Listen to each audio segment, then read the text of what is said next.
بسم الله الرحمن الرحيم. مرحبا بكم على قناة بنت بوعلام. اليوم حبيت نشارككم موسكوتشو شيكولا ولا الكيك الماربري. الكيك سهل مهل اقتصادي بحجم كبير، يناسب للدخول المدرسي للأمجار وقهوة العصر. نتمنى يعجبكم وتجربوه. تبعوا معي المقادير وطريقة التحضير. لا تنسوا دعم القناة بجيم كومنتير واشتراك. المقادير راح نسحق 3 كيسان ونص تاع الفرينه. عندي كاس تاع الزيت، كاس تاع الحليب، كاس ونص تاع السكر، كاس وربع يعني ميم با، وعندي 5 حبات تاع البيض، 2 ساشيه تاع الخميره، عندي قرصه ملح، فانيلا و2 مغارف تاع كاكاو. نروحوا لطريقه التحضير. راح نضرب هذوك 5 حبيبات تاع البيض، قرصه تاع الملح، فانيلا، كاس ونص تاع السكر، هكذا حتى ينسجم الخليط، يضاعف الحجم تاعو يولي بيض هكذا بالضرب الكهربائي. راح نبدا نزيد الكاس تاع الحليب بالعقل ونخلط،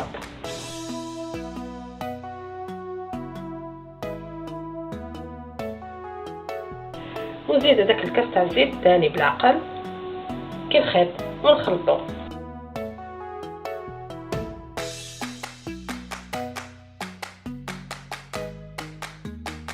راح نبدا نزيد هذيك الفرينه 3 كيسان ونص، يعني لوتو 330 غرام هكذا.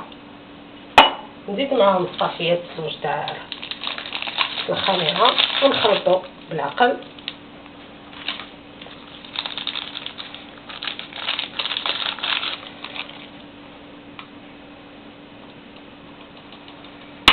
نخلطو بالعقل حتى ينسجم الخليط.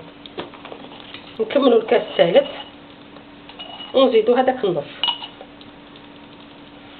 هاهو ليك النص المتبقي، هاهو ليك نخلطوا بالفوي ولا بلا ماغيف. هاهو ليك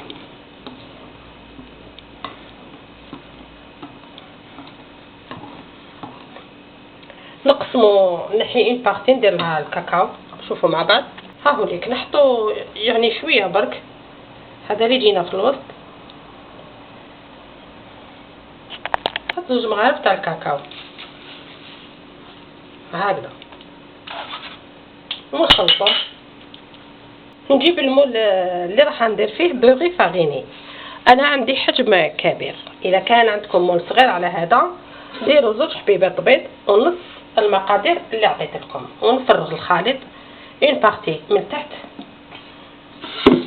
هكذا، وهذيك لا بارتي تاع يعني الجزء اللي درنا له الكاكاو نفرغوه هكذا ساير داير هكذا ساير داير. ونزيدو نفرغو لا بارتي البيضاء هذيك فوق الشيكولا الكحله، يعني فوق العجينه الكحله هكذا حتى نكملو هكذا. الا حبيتو تحطوه هكذا حطوه، سينو الا كان حبيتو يجينا هذاك الزيكزاك نحكبو كيردون ونخلطو هكذا. هذا مكان نحطوه في فرن سخون، النار ما تكونش قويه، ونعسوه. كي نشوفوا لي باغوا هادو حمارو نشعلوا له من فوق ليجيرمون. ها هو ليك الكيك تاعنا، شوفوا كيفاه منفخ طايب. نقلبوه، خلوه يبرد وقلبوه. ها هو ليك شوفوا طايب بيان كوم الفو. انا راح ندير له في اون بارتي ندير له المعجون، لازم نديروه له سخون هكذا، ولا بارتي الاخرى دوك نشوفوا. نبدا بسم الله ندير له المعجون هكا هو سخون باش يلصق فيه يعني المكسرات هكذا. نديرو له كامل في الكونتور هكذا نص برك هكذا. اللي ما عندوش المعجون يدير لاجولي خير وخير. راح ندير له شويه لوز افيلي ولا كاوكاو ولا اللي عندكم هكذا، تزيين بسيط. ذوبت شويه شيكولا وحطيتها هكذا في جيب حلواني اللي راح نعطي لها هاد الاشكال. خلطناه، شوفوا النتيجه ونشوفوه جاهز.